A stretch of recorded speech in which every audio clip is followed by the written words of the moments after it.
rotation.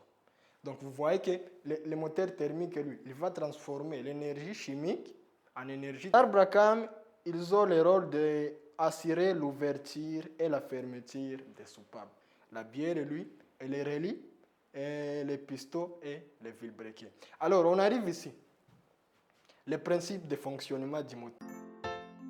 Ghana Action, niba ushaka kwiga indimi Ghana Action, ushaka kuba umusirimu Ghana Action. Bonjour, moi je réponds au nom de Prince Mupens. Je suis un enseignant de la mécanique automobile dans l'Action College. Alors, bienvenue.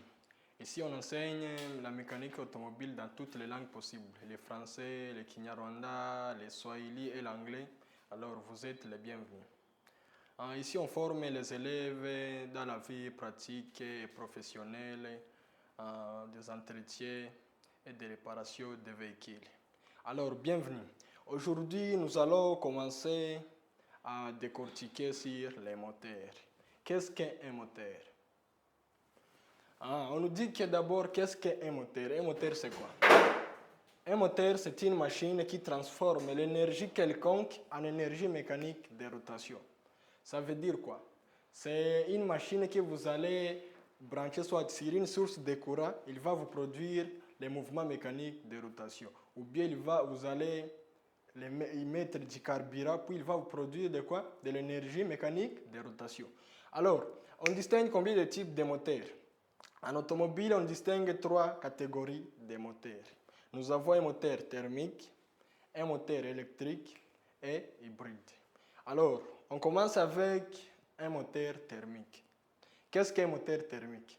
Un moteur thermique, c'est une machine qui transforme l'énergie chimique contenant dans les carburants en fait de les transformer en une énergie mécanique de rotation. Un moteur électrique, c'est une machine qui transforme l'énergie électrique en énergie mécanique de rotation.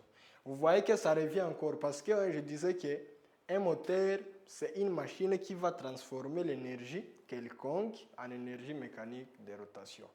Donc vous voyez que le moteur thermique, lui, il va transformer l'énergie chimique en énergie toujours mécanique de rotation. Électrique, c'est la même chose. Il va transformer l'énergie électrique en énergie mécanique de rotation. On arrive ici au troisième type de moteur. Alors, ce moteur ici, c'est un système automobile qui utilise des sources d'énergie. Donc, c'est le mélange du moteur thermique ou moteur et le moteur électrique. Alors, un moteur thermique, ça peut être soit l'essence ou quoi, ou le diesel. Donc, ce moteur hybride mélange les moteurs thermiques et les moteurs électriques. Alors, le moteur thermique, il prend le relais pour les vitesses élevées et les longs trajets. Supposons que vous êtes en train de conduire à une grande vitesse. Là-bas, vous utilisez un moteur thermique. Alors, quand est-ce que vous allez utiliser le moteur électrique? Vous allez utiliser le moteur électrique pour démarrer et rouler à une basse vitesse. Soit vous roulez dans la ville, c'est parce que là-bas on utilise une basse vitesse. Alors là-bas on utilise un moteur électrique. Donc vous comprenez que dans les moteurs hybrides, on utilise quoi?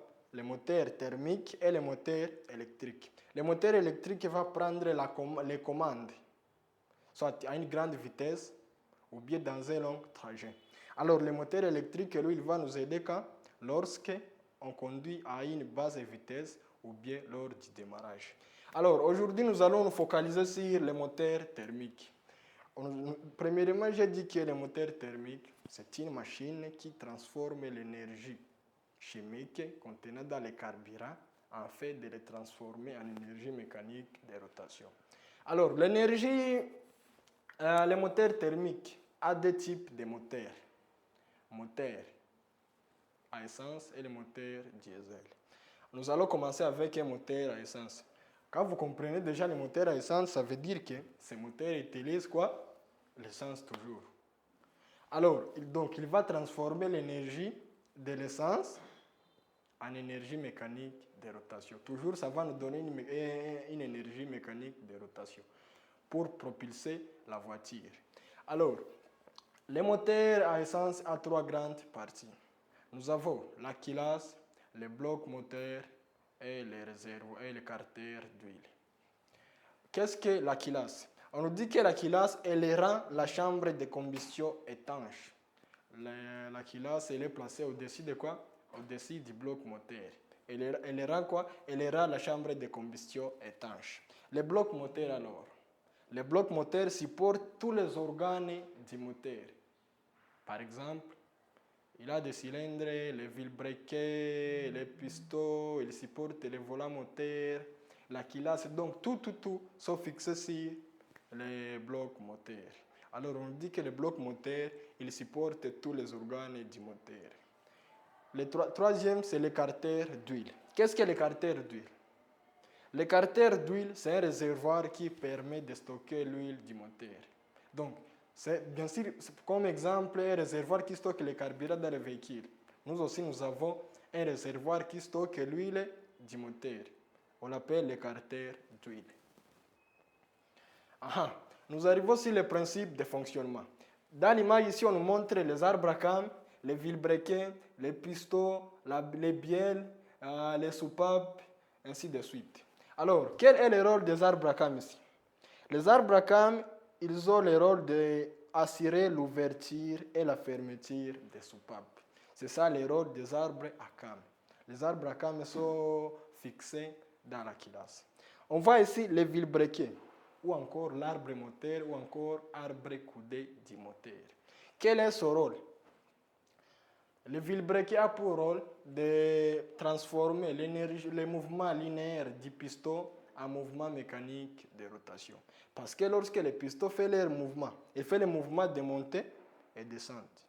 Mais le vilebrequin, lui, il va transformer le mouvement linéaire du piston en mouvement mécanique de rotation. Alors, vous voyez ici, nous avons la bielle. Quel est le rôle de la bielle? La bielle, elle permet de relier les vilebrequins et les pistons. Et la bielle aussi va transmettre la pression de la combustion au vilebrequin pour que le vilebrequin commence à tourner.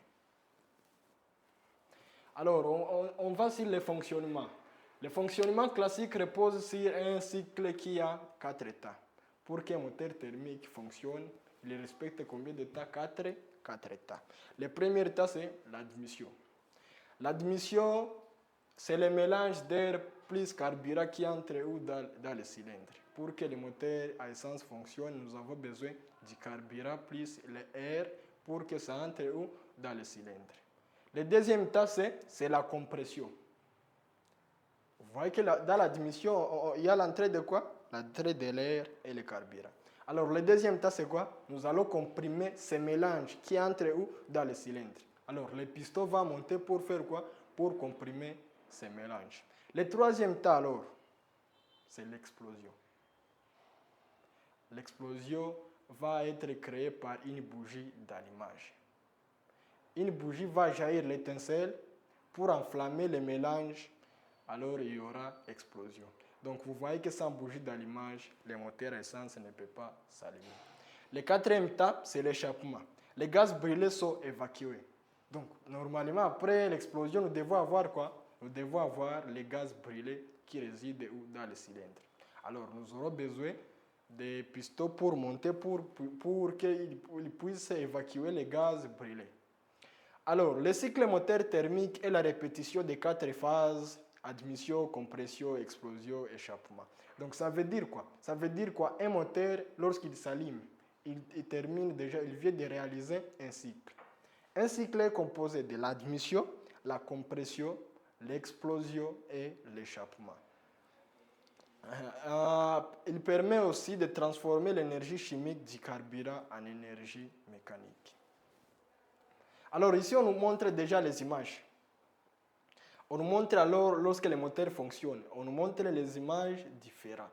Donc ici, c'est lors de l'admission. Ici, la compression, l'explosion et l'échappement. Ici aussi, on nous montre alors les organes détaillés du moteur. Alors, on nous montre les 3 grandes parties que j'ai citées avant du moteur. Nous avons les carters, nous avons la culasse, les blocs moteurs et les carters d'huile. Vous voyez que le bloc moteur, il va supporter tout. Il va supporter les vilebrequets, les pistons, les carters, la culasse, les arbres à cam et les couvercles du moteur. Alors, j'ai dit que le rôle des arbres à cam est d'assurer l'ouverture et la fermeture des soupapes. Le bloc moteur, lui, il supporte tous les organes du moteur.